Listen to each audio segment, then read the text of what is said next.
जैसे सोनोग्राफी में बच्चा थम्स अप कर रहा हो। प्रेगनेंसी कोई सपनों की रानी वाला गाना नहीं, एकदम धक धक करने लगा वाला रोलर कोस्टर राइड है। हर महिला सोचती है क्या मैं सही कर रही हूँ, और हर रिश्तेदार सोचता है अरे हमें ज्यादा पता है। जब सबकी सलाहें चटनी की तरह मिक्स हो जाती हैं, तब चाहिए एक भरोसेमंद पकवान की रेसिपी, यानी एक ठोस गाइड।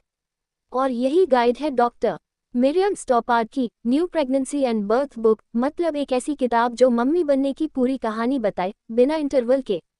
नमस्ते दोस्तों, मैं हूं आपकी समरी वाली। आज बात करेंगे उस किताब की जो मम्मी बनने की इस महायात्रा को बनाए थोड़ा कम डरावना और थोड़ा ज्यादा समझदारी वाला। किताब है डॉक्टर मिरियम स्टोपार्ड की new pregnancy and berth book. ये किताब कोई पुराने जमाने की घी खाओ बेटा होगा स्टाइल वाली नहीं है। ये है एक मॉडर्न, साइंटिफिक और सुपर क्लियर गाइड जो आपकी प्रेगनेंसी के हर महीने की बारीकियां एकदम शाहरुख स्टाइल में प्यार से समझाती है। लेखिका की पहली सोच, जानकारी है शक्ति। डॉक्टर स्टोपार्ड कहती हैं, जितना ज्यादा आप जानेंगी उतना कम डरेंगी। इसलिए किताब की शुरुआत होती है आपके शरीर के बेसिक साइंस से। मासिक चक्र से लेकर ओव्यूलेशन तक सब समझाया गया है।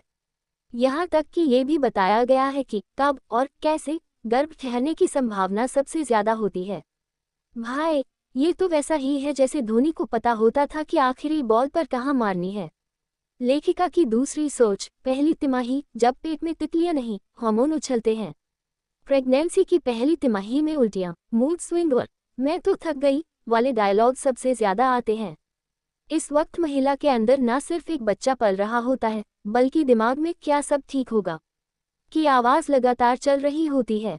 डॉक्टर कहती है कि ये सब नॉर्मल है, बस आराम करो, अच्छा खाओ और किसी सास बहू सीरियल को सच मत मानो। जैसे पीके में एलियन को धरती की हर चीज अजीब लगी, वैसे ही इस फेज में भी सब कुछ थोड़ा अजीब लगता है, लेकिन सब सेट हो जाता है। लेखिका की तीसरी सोच, दूसरी तिमाही। अब कहानी में आता है थोड़ा ग्लो और थोड़ी राहत। अब शरीर प्रेगनेंसी के साथ सेट हो चुका होता है और जो उल्टियां थीं वो बोरिया बिस्तर समेट चुकी होती हैं। चेहरे पर ग्लो आता है, हाँ, वो इंस्टा फिल्टर वाला नहीं, असली वाला, और किक्स भी महसूस होने लगती हैं। बच्चा भी अब धीरे धीरे कुछ कुछ होता है, स्टेज में आता है। डॉक्टर मिरियम कहती है कि इस समय योग, हल्की एक्सरसाइज और भरपूर नींद से मम्मी और बेबी दोनों खुश रहते हैं। और पति देवों को भी चाहिए कि हर हफ्ते थोड़ा राहुल बने और बोले तुमसे प्यारी कोई नहीं।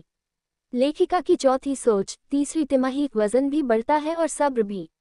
अब पेट ऐसा लगता है जैसे अंदर वर्ल्ड कप चल रहा है, किक रोल बबल सब कुछ। नींद उड़ जाती है, सांस फूलती है और हर रोज लगने लगता है कि अब तो आज हो ही जाएगा। लेकिन डॉक्टर कहती है थोड़ा सब्र रखो, अभी फिल्म का क्लाइमैक्स आना बाकी है। डॉक्टर की विजिट्स बढ़ जाती हैं, अल्ट्रासाउंड की फ्रीक्वेंसी ज्यादा होती है और आपको हॉस्पिटल बैग तैयार रखना होता है, जैसे रणवीर सिंह हर समय रेडी रहता है एनर्जी के लिए। जी हाँ, खली बली होता है दिल। लेखिका की पांचवी सोच, डिलीवरी दर्द से डरने का नहीं, उसे समझने का टाइम। अब आता है वो मोमेंट जिसके लिए पूरी फिल्म बनी थी, डिलीवरी सीन। डॉक्टर स्टोपार्ड ने normal delivery, caesarean, pain relief options और लेबर के हर स्टेज को एकदम राजू श्रीवास्तव स्टाइल क्लियर अंदाज में समझ लीजिए। वो कहती है कि लेबर कोई हॉरर फिल्म नहीं, एक प्राकृतिक प्रक्रिया है, बस आपको अपना रोल अच्छे से निभाना है। और पति लोग, ये समय है मर्द को दर्द नहीं होता वाला डायलॉग छोड़ के मैं हूं ना मोड में जाने का। लेखिका की छठवीं सोच, बच्चा आ गया, अब असली शो शुरू। बच्चे के जन्म के बाद मम्मी की हालत नो एंट्री में सलमान जैसी हो जाती है, थकावट, कंफ्यूजन और सब कुछ मैनेज करने की टेंशन। डॉक्टर स्टोपार्ड बताती है कि कैसे ब्रेस्ट फीडिंग से लेकर डायपर चेंज तक सब सीखने वाली चीजें हैं और सब सीख ही जाते हैं। इसका मतलब है कि इनमें से कोई भी कार्य जन्मजात ज्ञान नहीं है, बल्कि ये अनुभव और अभ्यास से सीखे जाते हैं। आइए इसे विस्तार से समझते हैं। पहली बात, ब्रेस्ट फीडिंग यानी स्तनपान एक स्वाभाविक प्रक्रिया है, लेकिन इसे सीखना भी पड़ता है। डॉक्टर स्टोपार्ड यह मानती है कि ब्रेस्ट फीडिंग भले ही प्राकृतिक हो, लेकिन हर माँ और नवजात के लिए यह अनुभव अलग होता है। कई बार शुरुआत में कठिनाई होती है, जैसे शिशु को सही तरह से चूसना नहीं आता, माँ को सही पकड़ नहीं मिलती, निप्पल में दर्द होता है, दूध ठीक से नहीं उतरता। इन सभी स्थितियों में धैर्य और अभ्यास की जरूरत होती है। डॉक्टर नर्स या लैक्टेशन काउंसलर की मदद से माँ ब्रेस्ट फीडिंग के सही तरीके सीख सकती है, जैसे कि लैचिंग यानी शिशु का स्तन पकड़ने का तरीका, फीडिंग पोजीशन यानी दूध पिलाते समय कैसे बैठे या लेटे, और फीडिंग इंटरवल्स यानी कितने समय के बाद और कितनी बार पिलाना है। दूसरी बात, डायपर बदलना भी एक सीखा गया कौशल है। शुरुआत में नए माता पिता को डायपर बदलने में झिझक हो सकती है, लेकिन ये भी एक अभ्यास से सीखी जाने वाली प्रक्रिया है। इसमें शामिल है शिशु को सुरक्षित और आरामदायक तरीके से संभालना, डायपर को ठीक से हटाना और नया पहनाना, त्वचा की सफाई और रैश से बचाव, डायपर बदलते समय शिशु से संवाद बनाए रखना। डॉक्टर स्टॉपर्ट कहती हैं कि एक बार जब माता पिता इस प्रक्रिया में सहज हो जाते हैं तो यह उनके लिए एक रूटीन हिस्सा बन जाता है। तीसरी बात, सीखना एक निरंतर प्रक्रिया है। डॉक्टर स्टॉपर्ट इस बात पर जोर देती है कि माता पिता बनना एक यात्रा है जिसमें रोज कुछ नया सीखने को मिलता है। हर बच्चा अलग होता है और हर दिन नई चुनौतियां सामने आती हैं। ऐसे में गलतियां होना स्वाभाविक है। अनुभव से आत्मविश्वास आता है। समय के साथ माता पिता की सहजता और संवेदनशीलता बढ़ती है। चौथी बात, याद रखें कि सामाजिक दबाव और तुलना से बचें।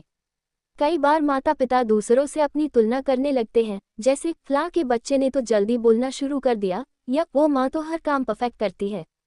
डॉक्टर स्टॉपर्ट कहती हैं कि यह तुलना गलत है, क्योंकि हर बच्चे और हर परिवार की परिस्थितियां अलग होती हैं।